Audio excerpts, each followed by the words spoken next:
Hello and welcome to the 1.20 Color World.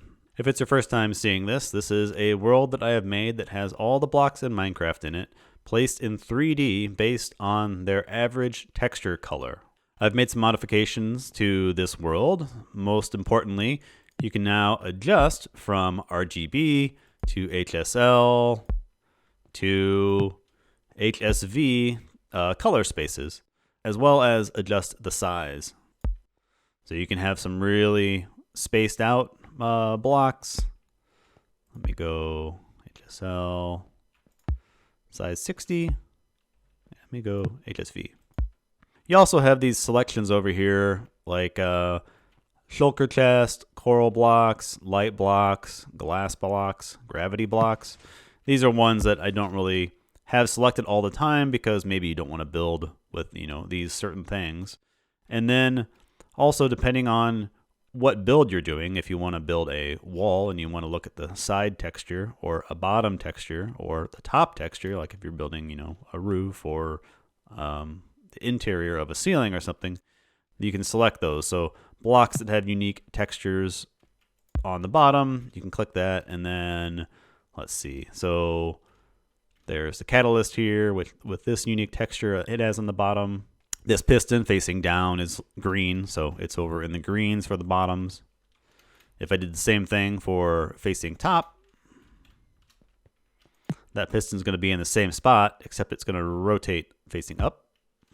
Yep, so there. Now it's facing up, so all the textures are based on the top color.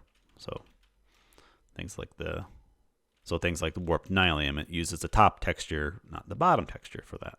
This world also uses my resource pack for the saturated colors and desaturated ones in the middle. So the link for that download is in the descriptions if you'd like it. If you don't want to have it, you can just toggle it off right here. And now it doesn't show up. So if we turn back, there. So now the primary colors are off.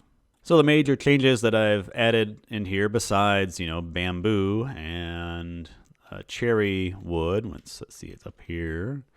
And we have the chiseled bookshelves down here somewhere. There they are.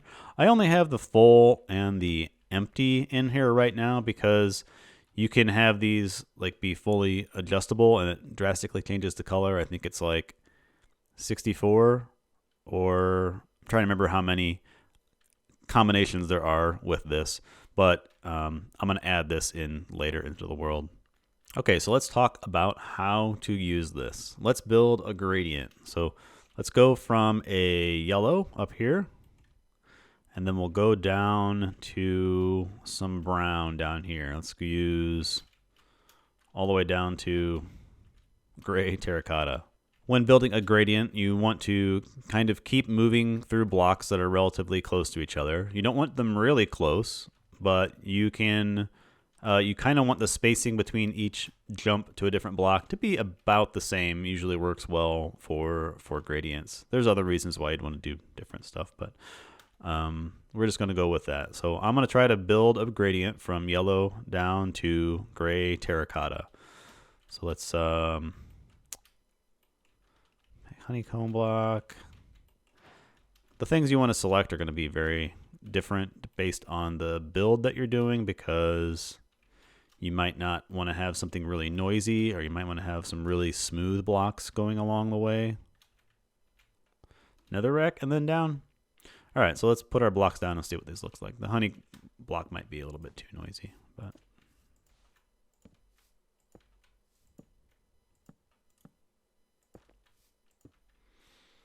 all right, there is a gradient. And I might change that. This is very different based on the distance you're trying to look at your blocks and everything, though. But something you can do now is all right, well, I don't really like this one. Let's see if there's anything else we can use around there. Yeah, okay, so maybe the orange concrete works better. Maybe this raw gold works better. Let's see.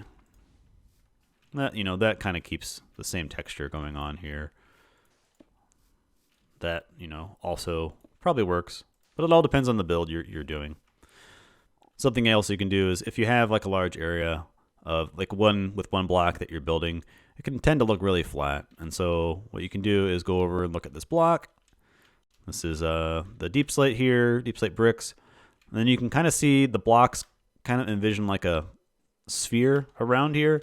And then these blocks are all basically, the same color. And so these are things that you can add into the build to, not the string, into the build to make it look a little bit more varied. Okay, so I'm gonna go pepper this in here and see what it looks like.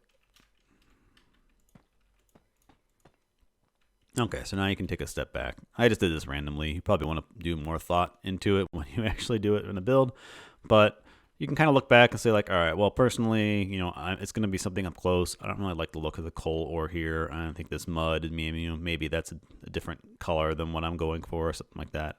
The carpet maybe stands out too much, something like that. But anyway, just a way of adding a little bit more variety into the colors. So I'm just going to try something for fun.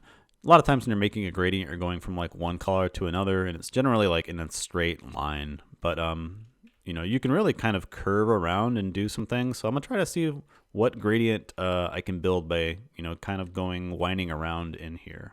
All right, here's what I came up with. I started with pink and kind of went all the way through blues and kind of looped back around into the pink and then over to the oranges and then ended up at the green. So maybe, some of these aren't the best choices in here and you're kind of limited with some of the options that you have. But anyway, just giving you an idea of kind of how, some things that I use this world for.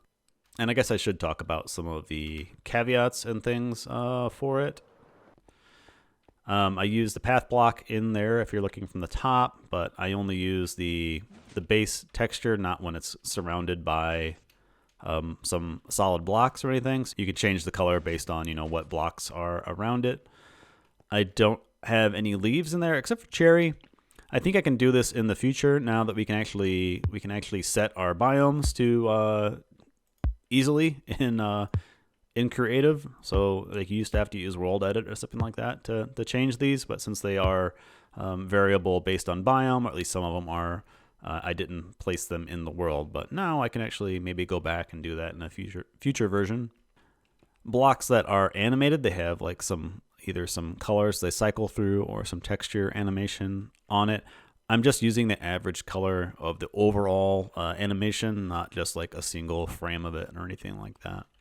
This one kind of just is a weird one that stands out. Even though the bottom of the lectern is an oak block, it's not the same as an oak block because you can rotate it, and you can't do that with an actual oak planks. You can't rotate the texture, but lectern you can. So there's possibilities of using it in builds like certain ways, so you can maybe build patterns or other things with it.